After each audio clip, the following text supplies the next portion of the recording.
तो आज हम एक ऐसी मंगा की बात करने वाले हैं जिसको एच एनिमे बोलकर लोगों ने बदनाम कर रखा है। I mean, इसमें वो वाले सीन्स हैं बट उससे ज्यादा जो इसमें चीजें इंप्रेसिव है वो है इसकी रिवेंज स्टोरी, इसकी रॉनेस, इसकी ब्रुटैलिटी।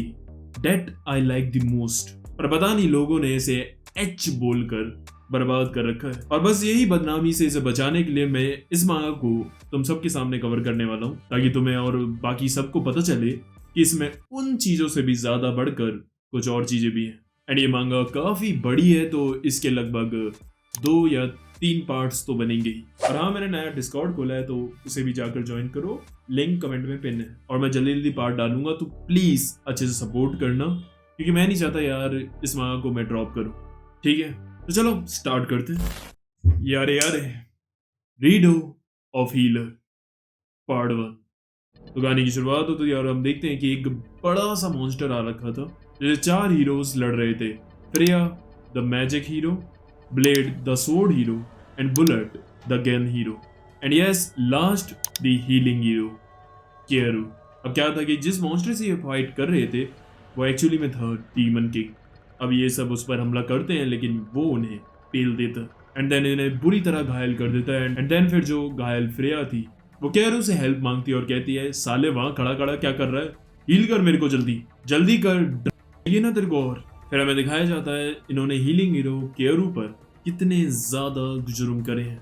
उन्होंने इसे कालकोठरी में बंद कर दिया था और उससे जबरदस्ती वो हील करवाते थे लोगों को और उसे एक का एडिक्ट भी बना दिया था ताकि जो वो बोले वो उस को पाने के लिए करे, यहाँ तक कि वो उसका दिन रात ही करवाते थे। अब यहाँ हम प्रेजेंट टाइम में देखते हैं तो केयरू जो होता है वो हंसता है और कहता है चल मर कुतिया। एंड देन फिर वो भाग कर जाकर आगे जाता है डीमन किंग से लड़ने। यहाँ में ये भी पता चलता है कि इतने सारे जुल्म सहने के बाद और इतने सारे लोगों को हील करने के बाद और ऐसी एक्सट्रीम कंडीशन में रहने के बाद जो केयरू की पावर्स थी वो एक अलग ही लेवल पर अवेकन हो जाती है और इस टाइम पर वो बहुत ही ज्यादा ताकतवर हो रखा था और इसीलिए फिर वो जाकर अपने हमले से डीमन किंग को बीच में से चीर देता, जिसमें से उसे डीमन किंग की रियल फॉर्म दिखती है जो कि एक लड़की की थी। एंड वो उसे देखकर हंसती है जिसे देखकर केयरू भी हैरान हो जाता है कि ये हंस क्यों रही है। एंड देन उसके मरने के बाद उसे उसके पास से एक फिलोसोफर स्टोन मिलता है जो कि बहुत पावरफुल होता है। अब जो फ्रेया थी वो आती है और कहती है क्या बात है केयरू, तुमने तो कमाल कर दिया। लेकिन केयरू को पता था कि ये साली सिर्फ नाटक कर रही है अच्छा बनने की, है यह रामन एक नंबर की। अब वो कहता है और फिर वो उसे कहता है अब मैं इस फिलोसोफर स्टोन का यूज करके मैं टाइम में पीछे जाऊंगा जब तुमने मुझे पकड़ा था और तुम सब से एक एक करके बदला लूंगा। एंड फिर वो उसका यूज करके पूरी अर्थ का टाइम रिवर्स कर देता। एंड इसीलिए इस मांगा का नाम भी है रीडो ऑफ हीलर। हीलर जो ये है और इसने क्या किया, रीडो। अब वो 4 साल पीछे आया था जब वो हीलिंग हीरो भी नहीं बना था। अब बाहर उससे मिलने आती है उसकी नेबर आना-चान। अब क्या था कि केयरू जो था वो अनाथ था और जो ये आना-चान थी उसकी पड़ोसी, उन्होंने ही इसे बचपन से पाला था। तो ऐसा समझ लो कि वो उनसे सबसे ज्यादा प्यार और रिस्पेक्ट करता था। अब केयरू 4 साल पीछे जरूर आ चुका था लेकिन जो उसकी मेमोरीज थी 4 साल आगे वाली वो सब उसके पास थी और उसे अब पता था कि उसे क्या करना है और उसे ये भी पता था कि आगे फ्यूचर में क्या होने वाला है। इसके बाद वो सबसे पहले जाता है स्पिरिट ऑफ द आइज की पावर्स लेने के लिए जो उसके लिए काफी यूजफुल होगी। एंड फिर वो जाता है जंगल में उस रियलम को ढूंढने जहाँ पर वो स्पिरिट आती है। एंड देन फिर जाकर उसे वो तालाब मिल जाता है। फिर वहां पर स्पिरिट ऑफ द स्टार्स आती है एंड देन वो उसे पूछती है कि तुम्हें क्या पावर चाहिए। एंड फिर वो उससे मांगता है कि मुझे एक ऐसी आंख दो जिससे मैं किसी भी जीव या ना वस्तु के अंदर की सारी डिटेल्स वगैरह भी देख सकूं। यानी कि अगर वो किसी इंसान को देखेगा तो उसे उसके सारी स्टैट्स दिख जाएंगे कि इसकी पावर क्या है, इसकी कमजोरी क्या है, इसकी पर्सनैलिटी कैसी है, ऐसा वाला पावर। अब वो आती है और उसे किस करती है। यस, इसकी दुनिया में ऐसी ये पावर्स देते हैं। एंड देन उसके पास वो आई वाली पावर्स आ जाती है। अब अपनी आई पावर का यूज करके वो जाता है जंगल में और कई तरह की जड़ी बूटियां और मशरूम्स को वो खा लेता है जिनसे पॉइजन या किसी भी ड्रग्स का असर नहीं होता, क्योंकि पिछली लाइफ में तुम्हें याद होगा कि इसे ड्रग्स से एडिक्ट करा गया था। इसलिए पहले ही ऐसी जड़ी बूटियां खाकर उसका एंटीडोट अपनी बॉडी में पहले से बना लेगा जिससे अगर वो उसे वो वाले दिए भी तो भी इसकी बॉडी में कोई असर ना हो। अब जैसे उस वाली टाइमलाइन में हुआ था वैसे ही इसमें भी होता है। एक दिन उसके गांव में आती है फ्रेया एक नए हीरो को ढूंढने के लिए और उन्हें हाथ की साइन से पता चल जाता है कि कौन हीरो है। और बस केयरू लकी होता है क्योंकि उसके हाथ पर निशान होता है और वो इनके हीरो के लिए सेलेक्ट हो जाता है। फिर वो उसे अपने साथ ले जाती है और वहाँ गाड़ी में जाते हुए वो उसे स्क्रोल भी देती है। अब वो स्क्रोल एक जादुई स्क्रोल था जिससे उन्हें ये पता चल जाता है कि ये कौन सा हीरो है या कौन सी क्लास का हीरो है। तो उन्हें ये पता चल जाता है कि केयरू जो है वो एक हीलर है। अब ये सुनकर जो फ्रेया थी वो काफी ज्यादा डिसअपॉइंट हो जाती है पर वो दिखाती नहीं है। अब वो डिसअपॉइंट इसलिए भी होते हैं क्योंकि हीलर जो होते हैं ना उनके हिसाब से वो किसी काम के नहीं है, क्योंकि जो काम वो करते हैं वो काम तो वो पोषण भी कर देते हैं। तो इसलिए उनके हिसाब से हीलर की जो क्लास है और जो उसकी औकात है वो उनके लिए नीचे है और ये वो उन्हें नीचे ही देखते हैं, यानी कि वो उनकी बिल्कुल रिस्पेक्ट वगैरह नहीं करते। समझ रहे हो तुम, छोटा समझते मतलब। बट एक और ट्विस्ट है कि जो केयरू है वो एक एडवांस लेवल का हीलर है। वो सिर्फ चोट वगैरह ये हील नहीं करता है बल्कि पूरी चीजें हील कर देता है। आगे तुम्हें पता चलेगा। अब वो महल तक पहुंच गया था और वो कहता है बाकी सब तो छोड़ो, लेकिन हाँ जो इस जोरियल किंगडम का किंग है वो एक्चुअली में बहुत ताकतवर है, तो उससे मुझे बचकर रहना पड़ेगा वरना वो तो मुझे उड़ा देगा। और वो प्लान बनाता है कि जब वो यहाँ से कहीं बाहर जाएगा अपने किंगडम से किसी काम से तभी वो अपना रिवेंज लेना चालू करेगा। अब इसके बाद हम देखते हैं कि रात में उसके रूम में आती है एक मेड एंड वो आते ही जो उसके अपने वस्त्र थे वो उन्हें उतार देती है एंड देन फिर वो उसके साथ घपाघप करने लगती है। एंड अब वो इसलिए भी उसके साथ ये सब कर रही थी क्योंकि केयरू जो है वो एक हीलिंग हीरो है। तो इनकी दुनिया में ऐसा होता है कि अगर तुम हीरो का वो फ्लूइड जो होता है वो अगर तुम अपनी बॉडी में ड्रिंक करो या फिर इंजेक्ट कर लो तो उससे तुम्हारी जो पावर लेवल्स हैं वो भी बढ़ जाती है।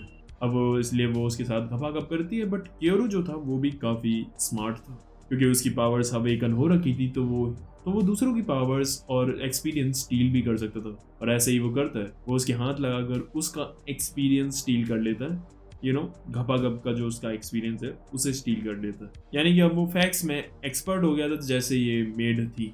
अब अगले दिन हम देखते हैं कि केयरू को बुलाया जाता है एक नाइट को हील करने के लिए और वो एक्चुअली में नाइट था उनकी जोरियल किंगडम की सबसे ताकतवर स्पोर्ट्समैन कोरेहा क्लैरेट, और उसका एक जो हाथ था वो कट गया था उसकी पिछली बैटल में। अब केयरू जाकर उसे हील करता है और अब पता चलता है कि क्यों केयरू को हील करना पसंद नहीं था, क्योंकि जब वो किसी को हील करता है तो उसका जो दर्द है या ट्रॉमा है वो सब कुछ वो भी एक्सपीरियंस करता है। जैसे क्रिया को अगर वो हील कर रहा है तो उसका जो हाथ कटने का दर्द और ट्रॉमा आया था वो भी फील करेगा हील करते समय। अब उसका हाथ तो फील कर देता है लेकिन उस दर्द और ट्रॉमा से वो बेहोशी हो जाता है। अब पिछली जिंदगी की तरह ही वो मना कर देता है उनसे कि वो आज के बाद कभी भी हील नहीं करेगा और उसे हीलिंग हीरो नहीं बनना है। एंड ये सब जो थी ना वो ये एक्टिंग कर रहा था क्योंकि वो चाहता था कि वो फिर से उनके हाथ तो वो सब सफरिंग सहे, क्योंकि उसके बाद ही तब उसे मजा आएगा ये बदला लेने में। अफ्रिया जो थी वो आती है और उसे प्यार से एक कप चाय देती है और उसे पता था कि उस चाय में बेहोशी की दवा है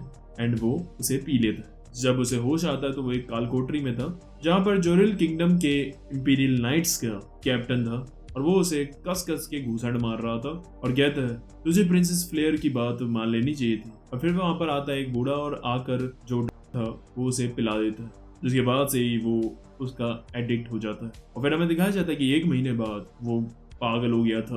बट केयरू एक्चुअली में ये सब की सब एक्टिंग कर रहा था उन सबको दिखाने के लिए कि हाँ उसकी हालत ऐसी हो गई है, क्योंकि पिछली लाइफ में भी वो ऐसे ही पागल हुआ था। अफ्रिया आती है और वो को जमीन के पे डाल देती है और उसे कहती है चाटने को और वो फिर उसे चाटता भी है ताकि उसे शक ना हो। तो मतलब समझ रहे हो तुम रिवेंज के लिए वो कितना ज्यादा कर रहा है, खुद को भी सफर करा रहा है सिर्फ अपना रिवेंज और ज्यादा अच्छे से लेने के लिए। अब कालकोठरी में सिर्फ यही नहीं होता था, उसके साथ वो कुछ लड़कों को भेजते थे जो उसका करते थे और उसे काफी ज्यादा मारा भी जाता था। अब यही सारा दर्द सह कर और लोगों को हील कर करके उसकी पावर्स अवेकन हुई थी पिछली जिंदगी में, अभी तो वो अवेकन हो रहा। अब एक दिन हमें दिखाया जाता है कि जो किंग था वो अपने किंगडम से बाहर जाता है किसी काम से और अब केयरू पे मौका आ गया था अपना इंतकाम लेने का। अब वो जेल तोड़कर निकलता है और एक गार्ड को पेल कर उसके कपड़े पहनकर वो सीधा जाता है इंपीरियल नाइट के कैप्टन के पास उससे लड़ने के लिए। और फिर वो जो कैप्टन था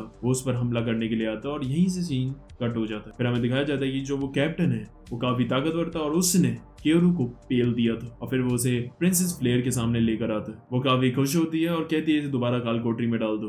अब कैप्टन कहता है कि प्रिंसेस केरू ने मुझे कुछ इन्फॉर्मेशन बताई है, बट मैं वो आपको अकेले में बताना चाहता हूँ, ये काफी इंपॉर्टेंट है। वो फिर उसे अपने कमरे में बुलाती है अकेले में बात करने के लिए। अब जैसे ही वो उसके कमरे में पहुंचता है तो जो उसकी 2 सोल्जर्स थी वो उनका गला काटते हुए सीधे प्रिया को जकड़कर उस पर बैठ जाता है। अब उसे समझ ही नहीं आ रहा था कि ये कर क्या रहा है कैप्टन। एंड देन उसके बाद फिर हमें पता चलता है कि वो कैप्टन नहीं एक्चुअली में केरू था जिसने उसका रूप ले रखा था। अब ये देखकर फ्रेया की फट जाती है। अब वो फ्रेया से कहता है, हे फ्रेया चलो एक गेम खेलते हैं। और फिर वो उसकी एक उंगली तोड़ता है और कहता है, गेम ये है कि मैं तुम्हारी एक एक करके सारी उंगलियां तोड़ूंगा और अगर तुमने चू भी नहीं करी तो मैं तुम्हें जिंदा छोड़ दूंगा। अब गेम स्टार्ट होता है और वो एक एक करके उसकी उंगलियां तोड़ रहा था और जैसे तैसे जो फ्रेया थी वो अपना दर्द छुपा रही थी। अब उसके बाद जब उसकी आखिरी उंगली बची थी तो केरू कहता है, यार तुमने तो कमाल कर दिया, लग रहा है मैं तो हार ही जाऊंगा फ्रेया। और इसके बाद वो हीलिंग पावर का यूज करके उसकी 10 की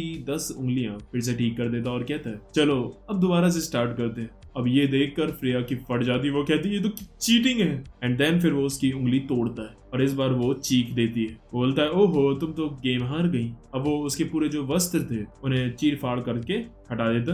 एंड देन फिर वो उससे कहता है, चलो अब टाइम आ गया है कि थोड़ा मैं गप करूं। वो कहती है, तुम जैसे कॉमनर की औकात है जो मेरी जैसी प्रिंसेस को छुए तक। फिर वो साइड में रखी आग से रॉड निकालता है और कहता है, ठीक है फ्रेया चूज करो, या तो ये रॉड जाएगी या तो मेरी रॉड। अब वो कहती है, ठीक है तुम्हारी चलेगी। एंड फिर वो उसको सही से बजाता है और उसको पूरा ह्यूमिलेट कर देता है और पूरा तोड़ देता है। उसके बाद वो उसे उठाता है, फिर वो उसे कहता है, फ्रेया मैं तेरा पूरा शरीर और तेरी शक्ल सब कुछ बदलने वाला हूँ और तेरी मेमोरीज वगैरह भी सब कुछ मिटा दूं। इसका साफ मतलब यही है कि मैं प्रिंसेस फ्रेया यानी कि तेरी इस दुनिया से एग्जिस्टेंस ही मिटा दूंगा। एंड बस वो यही करता है, उसकी पूरी बॉडी को वो पावर की मदद से बदल देता है, जैसे उसने उस कैप्टन को अपनी बॉडी में चेंज कर दिया था। अब इसके बाद वो फ्रेया को लेकर वहां से कहीं दूर निकल जाता है। अब इसके बाद हम देखते हैं जो फ्रेया थी उसकी पूरी याददाश्त तो जा चुकी थी, इसलिए जब उसे होश आता है केरू उससे बोलता है, ओह तुम्हें होश आ गया। और क्योंकि उसे कुछ याद ही नहीं था तो वो उससे बोलता है कि तुम्हारा नाम है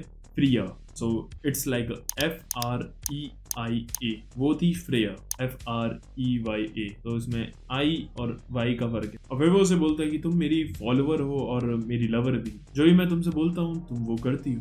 एंड तुम्हें तो याद ही नहीं होगा कि हमने एक साथ कितना लव बनाया है, इसलिए चलो फिर से करते हैं। एंड फिर वो उसके साथ बैड गर्म करता है। अब हम देखते हैं कि केरू ने भी अपनी बॉडी की अपीयरेंस बदल ली थी जब उसने फ्रेया की बॉडी बदली थी। एंड अब उसका नाम था क्यारगू। और जो फ्रेया थी ना उसे उसने अपने प्यार में डाल लिया था और अब उसे आराम से यूज करने वाला था। अब हम देखते हैं कि बाहर एक पोस्टर लगा हुआ था जो कि इंपीरियल नाइट्स के कैप्टन का ही था। तो वहां पर क्या हुआ, केरू के जाने के बाद जब वो फ्रेया को अपने साथ ले आया तो वहां पर काफी डेड बॉडीज थी, उसमें से एक बॉडी को उसने फ्रेया की बॉडी में चेंज कर दिया था, जैसे कि सबको लगे कि फ्रेया मारी गई। और जो केरू था उसने अपनी बॉडी को तो कैप्टन वाली बॉडी में चेंज कर दिया था, इसलिए वो तो जेल में ही पड़ा हुआ था। पर जो कैप्टन था वो गायब था और आखिरी टाइम वही उसके साथ रूम में गया था, इसलिए सबको लग रहा था कि कैप्टन नहीं फ्रेया को मारा है। अब हमें यहाँ से थोड़ा सा पास दिखाया जाता है केरू का ही, कि जब बैटल्स में ये हीरोज के साथ लड़ने के लिए जाता था तो वो उसके साथ क्या क्या करते थे। जो फ्रेया थी वो तो उसे काफी ज्यादा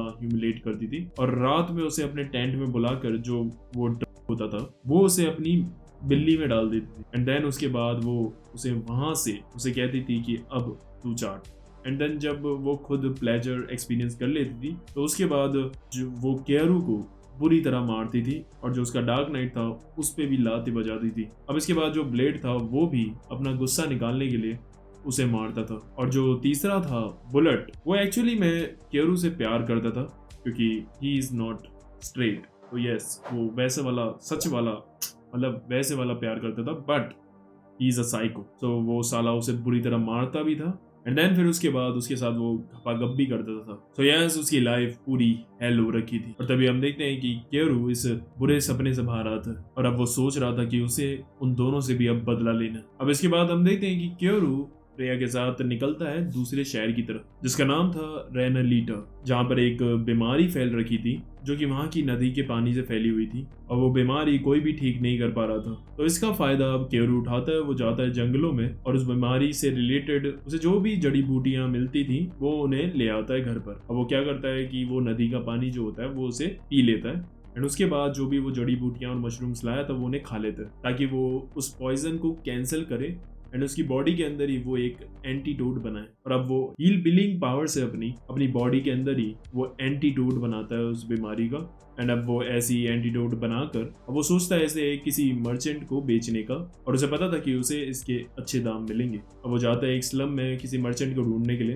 तो वहां पर कुछ गुंडे लोग थे जो फ्रेया पर हमला करने वाले होते हैं, लेकिन तभी जो केयरू था वो उन पर हमला करके उन्हें पेल देता है। अब उसके बाद वो अपनी पूरी की पूरी गैंग को लेकर आते हैं, और जो उनका मास्टर था वो एक्चुअली में एक मर्चेंट था, और लकीली फिर वो उसके साथ बिजनेस करता है और उसे अपना एंटीडोट बेचकर उसे काफी अच्छे पैसे मिलते हैं। अब इन पैसों से केयरू को एक खरीदना था। अब इनके वर्ल्ड में क्या होता था कि जो डेमी ह्यूमंस होते थे, डेमी ह्यूमंस तुम्हें पता ही होगा कि आधे इंसान और आधे जानवर, तो वो इनकी दुनिया में ना उन्हें बहुत ही गंदी तरीके से सलूक करा जाता है उनके साथ, और उन्हें बना कर रखा जाता है। जो इनका ये जोवियल किंगडम है ना उसमें। अब वो जाता है एक दुकान पर वही लेने के लिए, और वो अपनी आई पावर से सबके स्टैट्स देख रहा था, और तभी उसे एक काफी बढ़िया सी डेमी ह्यूमन दिखती है जिसका नाम था सेत्सुना, और वो काफी गुस्से में लग रही थी और दिख रहा था कि वो इंसानों से काफी ज्यादा नफरत करती है। अब केवल उसका मुंह पकड़ता है और कहता है, देखो मुझे पता है कि तुम्हें इंसानों से नफरत है और तुम्हें किसी से बदला भी लेना है, तो अगर तुम मेरे साथ चुपचाप चलोगी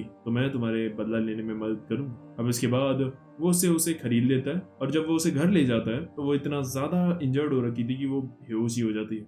उसके बाद वो हीलिंग पावर से उसे ठीक करता है, लेकिन तभी जब उसे होश आता है तो उसे लग रहा था कि जो केयरू है वो उसके साथ कुछ गलत करने की कोशिश कर रहा है, और वो उसके एक तमाचा लगा देती है। लेकिन तभी फ्रिया उसे बताती है कि ये क्या कर रही हो तुम, इन्होंने ही तो तुम्हारी जान बचाई है अभी। एंड फिर वो उससे माफी मांगती है। अब केयरू फ्रिया को कमरे से बाहर भेज देता है किसी काम से, एंड अब वो अकेले में सेत्सुना से बात करता है। अब क्या होता है कि जब भी ये किसी को हील करता है ना, तो उन सब की मेमोरीज वगैरह सब कुछ इसे दिख जाता है। तो वो उसे बताता है कि मुझे तुम्हारे बारे में सब कुछ पता है, तुम कहाँ से आई हो, तुम्हें क्यों नफरत है इंसानों से। अब उसे लग रहा था कि ये कोई बहरूपिया है जो उसे पकड़ने आया है, इसलिए सेत्सुना उस पर हमला करने की सोचती है अपने क्लॉस से, बट वो एक ही झटके में उसे पकड़ लेता है और कहता है, मैं कोई बहरूपिया नहीं हूँ, बल्कि मैं तुम्हारी मदद करना चाहता हूँ। अगर तुम्हें बदला चाहिए उन लोगों से तो तुम्हें मेरी बात माननी होगी। और फिर वो उसे बताता है कि मैं एक हीरो हूँ, और अगर तुम्हें और ताकतवर बनना है तो तुम्हें पीना होगा फ्लूइड मेरा।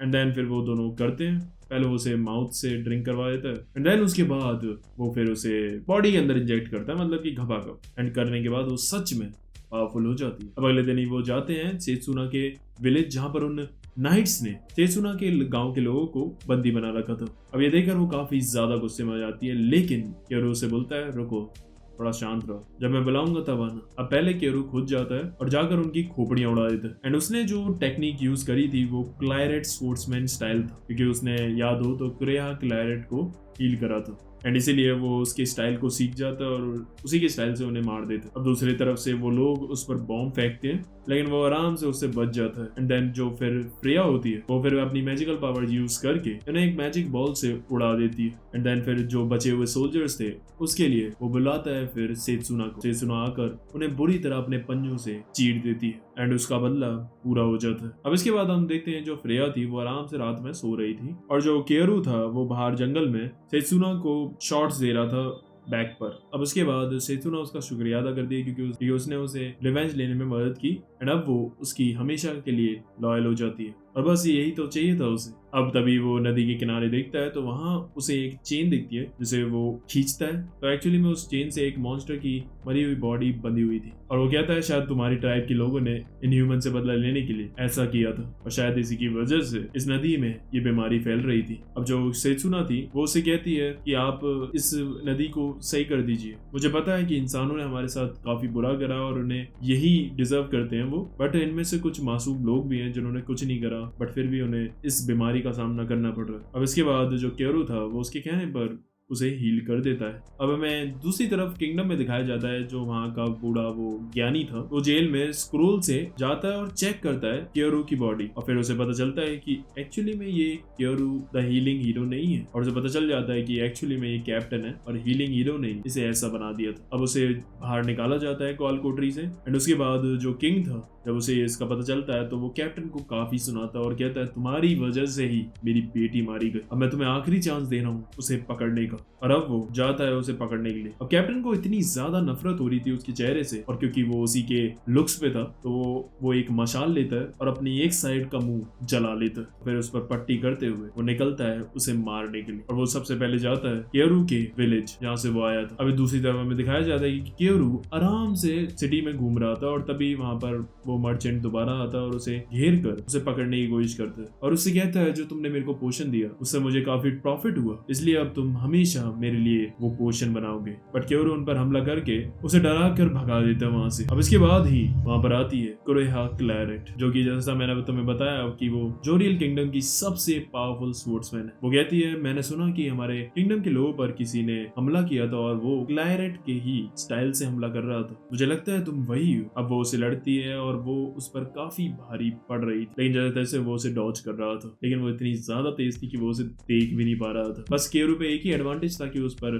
मैजिक था, एंड देन फिर वो अपने स्टैट्स को मैनिपुलेट करता है और जो अपनी फिजिकल पावर्स थी उन्हें इंक्रीज कर लेता है। लेकिन उसके बाद भी कुरेहा उसे बीट कर रही थी और लात मार कर उसे दूर कर देती है। अब इसके बाद हम देखते हैं कि वो एक पोशन को वहां फेंक देता है जो कि वहां हवा में फैलने लग जाता है, और वो एक्चुअली में एक ऐसा पोशन था जिसे सूंघ कर कुरेहा जो थी उसे एकदम सा फील होने लग जाता। अब इस पॉइजन का उस पर असर हो रहा था, लेकिन उसके बाद भी वो उससे लड़ रही थी और उसका हाथ तक काट देती है, लेकिन केरू तुरंत ही अपना हाथ हील कर लेता है। एंड देन उसके बाद वो उसे अपने हीलिंग पावर से उसे सेत्सुना का जो पेनफुल पास्ट था उसकी मेमोरीज दिखाता है, जिसे एक्सपीरियंस कर कर वो बेहोश हो जाती है। अब उसे उठाकर वो अपने कमरे में ले जाता है। अब वो होश में आती है और अभी भी उस पॉइजन का असर उस पर हो रखा था और अभी भी वो काफी ज्यादा फील कर रही थी। अब केरू उसे सब कुछ सच सच बताता है एंड बड़ी चालाकी से वो फ्रेया को दोबारा प्रिंसेस फ्रेया बना देता है, एंड खुद भी अपनी लुक्स को चेंज करके वो पहले वाली बॉडी, अपनी केरू वाली बॉडी, द हीलिंग हीरो बन जाता है। और फिर वो उसे बताता है कि जोरियल किंगडम जो है वो एक्चुअली में पूरा करप्ट है और ईविल है। वो डेमी ह्यूमंस को आते हैं, उन पर बहुत ज्यादा जुर्म करते हैं बेवजह सिर्फ अपने फायदे के लिए। मैंने अभी तुम्हें दिखाया भी सेत्सुना का पास्ट कि उस पर कितना जुर्म करा है तुम्हारे सोल्जर्स ने, और इसीलिए फिर जो हमारी प्रिंसेस फ्रेया थी उन्होंने इसके अगेंस्ट आवाज भी उठाने की कोशिश करी, बट उसके बाद फिर उनकी आवाज को दबाने की कोशिश करी और उन्हें ही मारने का कोशिश करा गया था। लेकिन फिर मैंने अपनी पावर से उन्हें बचाया एंड ऐसा किंगडम में दिखाया जैसे वो मर चुकी है, एंड मैं उन्हें जैसे तैसे यहाँ ले आया और अब हम यहाँ अपीयरेंस चेंज करके रह रहे हैं। अब उसे वो अपनी बातों पर विश्वास कराना चाहता था, इसलिए फिर वो बुलाता है प्रिंसेस फ्रेया को, यानी कि उसने फ्रेया को ही चेंज कर दिया था। अब वो बोलती है ये सब कुछ सच कह रहे हैं, जोरियल किंगडम बहुत ही ज्यादा ईविल है और उन्होंने मेरे को ही मारने की कोशिश की और केरू ही था जिसने मुझे बचाया। अब उसके बाद केरू फ्रेया को वहां से जाने के लिए बोलता है, एंड अब वो कुरेहा के साथ अकेला था। अब कुरेहा को उसकी बातों पर बिलीव हो गया था और अब पॉइजन का असर तो था ही, तो वो काफी हॉट कर रही थी और एकदम से वो केरू को किस कर लेती है। एंड देन उसके बाद दे मेक लव, और अब उसने पूरा कुरेहा को अपने कंट्रोल में ले लिया था। अगली सुबह हम देखते भी कि वो अपने हाथों से उसे खाना खिला रही थी, और जो फ्रेया और सेत्सुना थी वो काफी ज्यादा चल रहे थे ऐसा देखकर। अब हम देखते हैं कि जोरियल के नाइट्स, क्योंकि जैसा हमने देखा कि उन्हें पता चल गया है कि एक्चुअली में जो जेल में था वो उनका कैप्टन ही था, और असली वाला जो केरू है वो भाग गया है, और उन्हें ये भी पता चल जाता है कि केरू एक्चुअली में इसी सिटी में। इसलिए फिर वो वहां पर अनाउंस करते हैं कि दी हीलिंग हीरो केरू, तुम्हारे पास 3 दिन है, अगर तुम खुद ब खुद हमारे पास नहीं आए तो ये जो लोग हैं इन्हें हम एग्जीक्यूट कर देंगे। और केरू ये देखकर हैरान था, क्योंकि वो सारे लोग एक्चुअली में उसके होम टाउन विलेज के लोग थे। लेकिन अभी उसे दर्द से ज्यादा खुशी भी हो रही थी, क्योंकि अब उसका रिवेंज और ज्यादा कट्टर हो जाएगा। अब केरू ये तो समझ ही गया था कि ऐसे मास्टर प्लान के पीछे कोई और ही है जिसने इतना सोचा कि वो मेरे होम टाउन जाकर मेरे लोगों को लेकर आए ताकि मैं बाहर आ सकूं, और इसीलिए इस सब का पता लगाने के लिए वो कुरेहा से कहता है कि तुम जाकर अब इन्वेस्टिगेट करो कि जोरियल किंगडम में ये सब करवा कौन रहा है, और वो उसे जासूस बनाकर भेज देता है। अब इसके बाद जो हम देखते हैं, जो वो कैप्टन था जो अभी भी केरू की बॉडी में फंसा हुआ है, उसी ने एक्चुअली में जाकर उसके होम टाउन पर रेड मारी थी और उसके पूरे विलेज को तबाह करा था। अब इसके बाद ये खबर लेकर कुरेहा उसके पास आती है कि तुम्हारा जो पूरा होम टाउन है वो खत्म हो चुका है। लेकिन जो केरू था उसे सिर्फ आना चान की पड़ी हुई थी, और वो उसे पूछता है कि क्या आना चान जिंदा है या नहीं। वो बोलती है वो तो मुझे नहीं पता। अब केरू कहता है उस कैप्टन को मुझे फंसाना ही होगा। अब इसके बाद हम देखते हैं जो वो कैप्टन था और उसके जो 10-12 नाइट्स थे वो उसके साथ घूम रहे थे उसी शहर में जिसमें केरू था, एंड उनके साथ एक बंदा था जिसे उन्होंने पकड़ रखा था और धमका रखा था, और उसे एक्चुअली में केरू की लोकेशन का पता था और वो उनके धमकाने पर उन्हें वहां तक ले जा रहा था। अब जैसे ही वो उधर जगह पहुंचते हैं तो वो बंदा हंसने लगता है और तभी वहाँ साइड से कुछ पोशंस गिरते हैं और फिर वो कहता है तुम कितने बेवकूफ हो, इतनी आसानी से मेरे जाल में फंस गए क्यों कैप्टन। और फिर हम देखते हैं कि एक्चुअली में वो बंदा क्योरो ही था। अब जो कैप्टन था वो हंसने लगता है और कहता है यार वैसे मैं तेरे होम टाउन गया था, बड़ा मजा आया वहां पर तबाही मचाकर। और हाँ, एक तेरी फोस्टर पेरेंट भी थी ना वहां पर जिसने तेरे को बचपन में से पाला था, क्या नाम था उसका लड़की का? हाँ, आना। उसने जब मेरा चेहरा देखा तो वो काफी हैरान हो गई थी एंड उसके बाद फिर मैंने उसके वस्त्र चीर फाड़ करे एंड सबके सामने उसे बजाया। और उसे मारने का मेरा इरादा नहीं था, बट उसने खुद ही अपनी जीभ काट कर अपने आप को मार लिया। लेकिन जो उसे बजाते हुए वो टाइटनेस थी ना, कसम से मजा आ गया।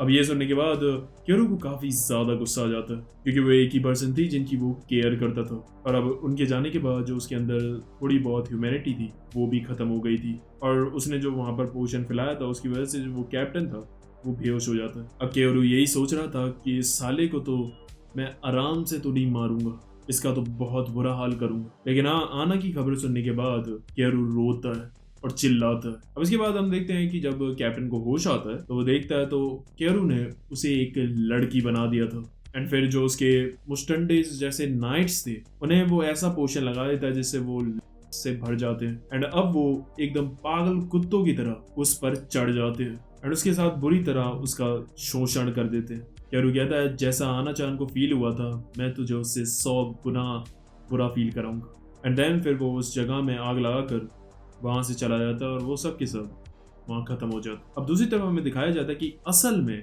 जिसका ये मास्टर प्लान था उसके वो होम टाउन पर अटैक करने का, वो एक्चुअली में इस कैप्टन का भी नहीं था, इतना स्मार्ट नहीं है। एक्चुअली में वो था प्रिंसेस नोरो का, जो कि एक्चुअली में प्रिंसेस फ्रेया की छोटी बहन थी। यस, इसकी एक छोटी बहन भी है और ये छोटी जरूर है लेकिन उससे भी बड़ी हरामिन है। हम देखते हैं कि उसके पास एक ह्यूमन पेट भी था और वो उसे बुलाकर सिर्फ उसे मारती थी अपने मजे के लिए। सो यस, ये साइको भी है। और इधर हम देखते हैं कि क्योरो को भी पता चल गया था कि ये काम कैप्टन का नहीं बल्कि प्रिंसेस नोरो का है और उसे ये भी पता था कि प्रिंसेस नोरो ही है जो सबसे ज्यादा क्रूल है और वही एक बंदी है जो उसे मार सकती है। और उसे पता था कि जो ये एक्सिक्यूशन होने वाला है 3 दिन बाद, वो एक्चुअली में उसे पकड़ने का एक पूरा जाल बिछा रखा है। हमें दिखाया जाता है थोड़ा सा प्रिंसेस नोरो का पास्ट, जब क्योरो उनके पास बन रखा था। तो अब हमें दिखाया जाता है कि नोरू कितनी हरामिन थी। वो दुश्मनों को एक विलेज से खत्म करने के लिए उस पूरे विलेज को ही उड़वा देती थी, चाहे उसके साथ उसमें रहने वाले मासूम लोग भी मारे जाएं, उसे घंटा फर्क नहीं पड़ता था। This much cruelty she has. 1% की भी उसे ना तो दया है और ना ही ह्यूमैनिटी है उसके अंदर। अब इसके बाद हम प्रेजेंट टाइम में देखते हैं कि कॉलिज्म जैसी जगह पर जो रॉयल किंगडम के सोल्जर्स ने नोरो के ऑर्डर पर क्योरो के जो होम टाउन के लोग थे उन्हें एग्जीक्यूट करने वाले थे। अब जो क्योरो था वो ऑडियंस में ही बैठा था अपना भेष बदलकर। अब वो अपना रियल रूप लेता है द हीलिंग हीरो क्योरो का और वहां आता है और फिर वो आते ही उनके सारे सोल्जर्स को आराम से पेल रहा था। अब वो जो नाइट था वो वहां देखता है और उसके होम टाउन के जो 4 लोग थे उन्हें वो मरवा देता है तुरंत ही और कहता है देखा, तुम्हारी वजह से तुम्हारे 4 लोग मारे गए। क्योरो कहता है मुझे घंटा नहीं फर्क पड़ रहा कि तुम इन्हें मारो या जीवित रखो, मुझे तो बस अपना रिवेंज लेना है। अब वो नाइट वहां अपने मैजिक की मदद से वहां एक बैरियर बना देता है उसे रोकने के लिए। लेकिन क्योरो काफी स्मार्ट था, उसे पता था ये सब ट्रैप है, तो वो पहले से ही प्लान करके आया था और जो उन्होंने पेंडेंट्स पहन रखे थे उस पर उसने ऐसा मैजिक कर रखा था जिसकी वजह से वो खुद ब खुद डिस्ट्रॉय होने लग जाते हैं और जो उनका बैरियर था वो टूट जाता है। अब वो नाइट जो होता है वो बोलता है मेरे पास तुम्हारे ये लोग हैं, मैंने मार दूंगा। लेकिन तभी जैसे ही वो पीछे देखता है तो क्योरो और वो नाइट दोनों के दोनों शॉक हो जाते हैं क्योंकि वो सारे के सारे लोग मर चुके थे। अब क्योरो को गुस्सा आता है और कहता है नोरो को शुरू से ही प्लान ही नहीं था कि इन सबको वो छोड़े, इसलिए उसने पहले ही इन सबको जहर दे दिया था जिससे ये मारे ही जाए। अब उसे और ज्यादा गुस्सा आती है लेकिन तभी हम देखते हैं कि वहाँ एक स्क्रीन पर आता है इंपीरियल नाइट का वाइस कैप्टन और उसके साथ फिर आती है वहाँ पर प्रिंसेस फ्रेया जो कि एक्चुअली में क्योरो का ही प्लान था। अब फ्रेया वहाँ आकर सारे किंगडम के लोगों को बताती है कि ये किंगडम करप्टेड है और ये सब तुम्हारा कभी भला नहीं चाहते बल्कि तुम्हें ही बर्बाद करने में तुले हुए हैं और वो पूरा पर्दाफाश कर देती है जॉरियल किंगडम का। अब स्क्रीन पर जब ये सारी जनता देखती है तो अब वो लोग भी जॉरियल किंगडम के अगेंस्ट हो गए थे और अब वो क्योरो को सपोर्ट कर रहे थे। लेकिन तभी हम देखते हैं कि फ्रेया की बीच में ही वो स्क्रीन वहां से गायब हो जाती है। क्योरो सोच रहा था कि साला अब क्या हो गया। अंदर हम देखते हैं जो वॉइस कैप्टन था उसे थोड़ा शक हो गया था प्रिंसेस फ्रेया पे। वो कहता है कि प्रिंसेस फ्रेया ऐसा तो कभी बात नहीं करती। एंड उसके बाद वहां पर लड़ाई होती है और सेचुना आकर उसे बचाती है। एंड फिर फ्रेया भी अपना मैजिक का यूज करके वाइस कैप्टन को देती है और यहाँ दोबारा से वो स्क्रीन पर आ जाती है और अपनी स्पीच पूरी करती है और उन सबको बताती है कि असली हीरो केयरू है और इसी ने मेरी फेक डेथ करके मुझे बचाया था और अब केयरू जो था वो पूरे किंगडम का हीरो बन गया था। दूसरी तरफ हम देखते हैं कि एक सोल्जर जाकर अपनी इस हार के बारे में प्रिंसेस नोरो को बताता है और फिर उसे लात मार मार कर उसका सर को चल देती है। हम देखते हैं कि उसके साथ साथ दूसरे रूम में ब्लेड भी थी जो कि एक लड़की को बजा रही थी because she is not straight, that's why. And अब तुम सोचोगे वो बजा कैसे रही थी, मतलब उसके पास तो है नहीं ना। सो आते हैं कुछ चीजें आती हैं टॉय वगैरह, तो हो जाता है उससे काम। अब इधर हम देखते हैं कि केयरू, सेत्सुना और फ्रेया निकलते हैं अपनी अगली डेस्टिनेशन के लिए। और अभी रास्ते में वो एक टेंट में रुके हुए थे और जो केयरू था वो फ्रेया से साथ साथ बात करते हुए सेत्सुना को प्लेजर दे रहा था। एंड फिर वो फ्रेया से डिस्कशन कर रहा था कि आगे अब उन्हें क्या करना है। उसके बाद फिर फ्रेया का नंबर आता है एंड पूरी रात चलता है सब कुछ। अब इसके बाद हम देखते हैं कि ये लोग पहुंच जाते हैं दूसरी सिटी जिसका नाम था पुरानिका। एंड अब वो एक सिटी थी जहाँ ह्यूमंस और डीमंस दोनों रहते हैं। अब ये लोग जाते हैं एक रेस्टोरेंट में खाना खाने के लिए और वहाँ केयरू कुछ लोगों से बात करता है और उनसे उन्हें पता चलता है कि यहाँ इनकी सिटी में एक बार डीमंस का हमला हुआ था और जो जोरियल किंगडम के लोग थे वो इतने हरामी थे कि उन्होंने इनकी मदद ही नहीं करी डर के मारे। एंड उसके बाद जो डीमंस थे उनके साथ इन इंसानों ने एक डील करी और तब से ही ये डीमंस और इंसान एक साथ इस शहर में रह रहे हैं। अब तभी जो सेत्सुना थी वो ऑर्डर कर दिया एक बियर पॉट और मैं सच बता रहा हूँ ऐसी डिश मैंने सच में पहली बार देखी किसी भी मांगा या एनिमे में। जैसे मैं हैरान हुआ ऐसी ही केयरू भी देखकर ये हैरान हो जाता है, लेकिन वो तो एक डेमी ह्यूमन थी इसलिए वो एकदम आराम से सफा शट कर जाती है सब कुछ। तभी हम देखते हैं कि वहां पर एक और डीमन लड़की आकर बैठती है एंड उसे देखकर केयरू हैरान हो जाता है क्योंकि वो उसे बिल्कुल same to same demon king जैसी लग रही थी जैसे उसने पिछली लाइफ में हरा कर फिलोसोफर स्टोन लिया था। एंड उसे पक्का बिलीव था कि भाई ये बंदी वही है। अब वो उधर के लोकल बंदों से बात कर रहा था और उनसे पूछता है कि क्या तुम्हें पता है कि डीमन किंग कैसे दिखता है। वो बोलते हैं कि नहीं हमें नहीं पता, बट इतना जरूर हमने सुना है कि वो काफी ज्यादा खतरनाक है और काफी ज्यादा बड़ा है शरीर में। वो कहता है अच्छा, लेकिन मैंने डीमन किंग को देखा है और वो काफी अलग दिखता है। वो उससे पूछते हैं कैसा। फिर वो इस डीमन लड़की पर पॉइंट करता है और कहता है बिल्कुल इस जैसा। अब वो ये सुनकर डीमन लड़की हैरान हो जाती है एंड जो दूसरे बंदे थे वो हंसने लगते हैं कि क्या मजाक कर रहे हो, ऐसी लड़की और डीमन किंग। तभी हम देखते हैं कि वहां से पीछे से उन पर हमला होता है एक मैजिक सर्कल का, लेकिन सेत्सुना और फ्रेया जल्दी से उन्हें ब्लॉक कर लेते हैं और जो डीमन लड़की थी वो भी काफी इजीली उन हमलों को डॉज कर रही थी। तभी पीछे से हम देखते हैं तो एक तीर आकर उसके पैरों पर लग जाता है और वो वहीं बेहोश हो जाती है। अब केयरू उसे उठाकर सेत्सुना और फ्रेया के साथ वहां से जैसे जैसे निकल जाता है और फिर वो उसे अपने अड्डे पे लाकर उसे हील करता है और जैसे ही वो उसे हील करता है उसे उसका पूरा पास्ट वगैरह सारी मेमोरीज पता चल जाती है। अब वो उसका शुक्रिया अदा करके वहां से जा रही होती है, लेकिन तभी केयरू कहता है कि मुझे सब पता है तुम्हारे बारे में, तुम डीमन की एक क्लास से हो जिन्हें कहा जाता है ब्लैक विंग्ड रेस, जिनकी आंखें लाल होती है, व्हाइट ग्रे हेयर होते हैं एंड ब्लैक विंग्स होते हैं। एंड मुझे ये भी पता है कि तुम्हारे लोगों को अभी जो करंट डीमन लॉर्ड है वो मार रहा है। मुझे पता है कि तुम्हारे लोगों में हर एक जो भी डीमन लॉर्ड बनता है उसे अपॉइंट करा जाता है। जो नया डीमन लॉर्ड या डीमन किंग बनता है वो ज्यादातर तुम्हारे ट्राइब से ही बनता है क्योंकि तुम्हारी ट्राइब के लोग काफी ज्यादा होशियार और ताकतवर होते हैं। बट अभी जो करंट डीमन लॉर्ड है ना वो तुम्हारी ट्राइब से नहीं है, वो अलग ट्राइब से है और उसे तो पता है कि तुम्हारी ट्राइब के लोग आकर फिर से उसका ये टाइटल छीन लेंगे और इसीलिए वो तुम्हारी पूरी ट्राइब को ही खत्म करवाना चाहता है और उसने काफी हाई इनाम भी रख रखा है तुम्हारे ट्राइब के लोगों पर, इसलिए तो सब तुम्हारे पीछे पड़े हुए हैं और उधर रेस्टोरेंट में भी वो तुम्हें मारने के लिए आए थे। देखो मुझे पता है तुम काफी ताकतवर हो, लेकिन अभी भी तुम काफी कच्ची हो और तुम्हें मेरी मदद की जरूरत है। देखो हम दोनों डील करते हैं, मैं तुम्हें डीमन लॉर्ड बना सकता हूँ जिससे तुम्हारी ट्राइब भी बचेगी। एक्चुअली मैं चाहता हूँ कि तुम्हारी जैसे बंदी ही कोई डीमन लॉर्ड बने एंड तुम अपना बदला भी ले सकती हो उससे। बदले में मुझे क्या चाहिए, बस फिलोसोफर स्टोन, जो कि मैं करंट डीमन लॉर्ड को मारकर उसे ले लूंगा। तो हमारे गोल सेम ही है, तो हम दोनों को साथ में काम करना चाहिए। और उसे काफी अच्छे से मैनिपुलेट करके उसे वो अपनी तरफ कर लेता है एंड फिर वो उसे अपना असली नाम भी बताती है जो कि था इब्लिस।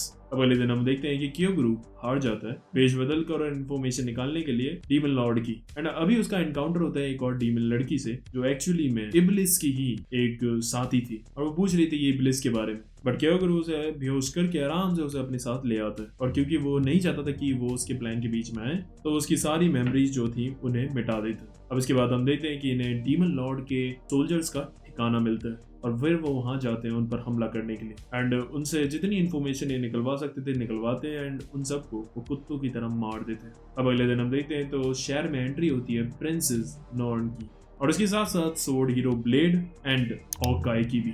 एंड जो हॉकाई था वो काफी ताकतवर था और जो उसकी नजर थी वो इतनी तेज थी कि वो केरू को दूर से भी नोटिस कर लेता बट उससे पहले ही वो छुप जाता। अब ये लोग यहीं आ गए थे तो केरू सोचता है कि सही है, अब मैं अपना बदला आराम से ले सकता हूँ इन सबसे। अब वो सोचता है सबसे पहले फंसाने का ब्लेड को, क्योंकि वो सबसे ईजी टारगेट थी। अब उसके लिए उसे सिर्फ एक ही काम करना था, उसे चाहिए थी एक लड़की, क्योंकि उसे पता है कि वो लड़कियों में काफी इंटरेस्टेड है बट उसे भरोसा नहीं था कि फ्रेया, सेत्सुना या इब्लिस ऐसे काम को अंजाम दे पाएंगी। तो इसलिए फिर वो फ्रेया से मेकअप कराता है और अपनी बॉडी को चेंज करके एक लड़की बन जाता है। देन फिर वो जाता है रात में रेस्टोरेंट जहाँ पर वो मिलता है ब्लेड से और उसे पता था कि ब्लेड बहुत ही ज्यादा हरामिन है। वो लड़कियों को बेहोश करके अपने साथ ले जाती थी अपने प्लेजर के लिए और वही होता है, वो उसकी ड्रिंक में कुछ मिला देती है बेहोशी की दवाई और वो पी लेता है। अब वो उसे उठा कर ले जा रहा था रास्ते में तो वहां पर एक बंदा आता है बूढ़ा सा और कहता है मेरी बेटी कहाँ है, तू ही उसे उस दिन ले गई थी। अब ब्लेड उस पर हमला करके उसे मारने वाली होती है लेकिन तभी जो केरू था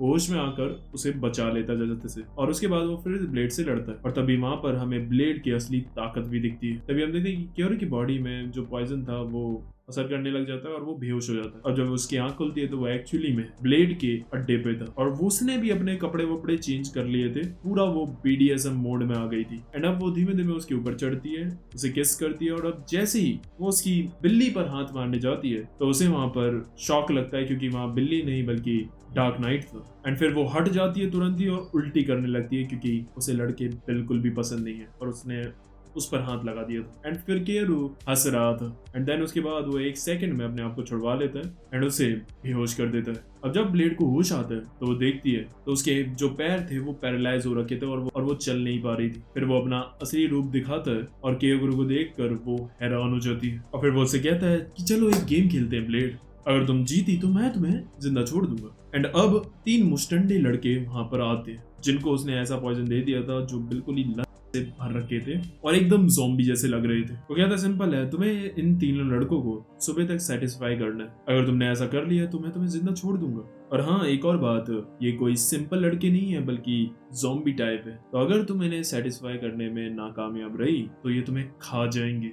एंड उसके बाद ब्लेड की फट रही थी। अब उसे लड़के तो बिल्कुल पसंद नहीं थे, उनके साथ ये सब करना ये तो बहुत ही दूर की बात थी, लेकिन अपने आप को बचवाने के लिए वो जबरदस्ती ये सब करती है और बुरी तरह उसके साथ पिलाई होती है उसकी और वो पूरा ट्राई कर रही थी उन्हें सेटिस्फाई करने का। अब जो केरू था वो आराम से बैठ कर ये सब देख रहा था और कह रहा था यार तू तो जीत जाएगी बे, काफी घंटे हो गए तेरे को। एंड देन फिर उसके बाद फिर वो चाल चलता है और फिर अपना जो रूप था वो बदल कर प्रिंसेस फ्लेयर बन जाता है। अब जैसे ही ब्लेड प्रिंसेस फ्लेयर को देखती है सामने अपनी आंखों के, वो एकदम ही बहुत ज्यादा एम्बेरस हो जाती है एंड गिव अप कर देती है और जो वो डीमंस होते हैं और फिर वो तीनों उसे जिंदा खाकर उसे मतलब ऐसे समझो कि तुम्हारी क्रश तुम्हारे सामने है जिसे तुम बहुत प्यार करते हो एंड उसके सामने तुम्हारे साथ ऐसा कुछ बहुत ही ज्यादा एम्बेरसिंग मोमेंट हो जाए तो ऐसा ही तो लगेगा कि यार इससे बढ़िया तो मरी जाओ। तो वही हुआ था ब्लेड के साथ भी।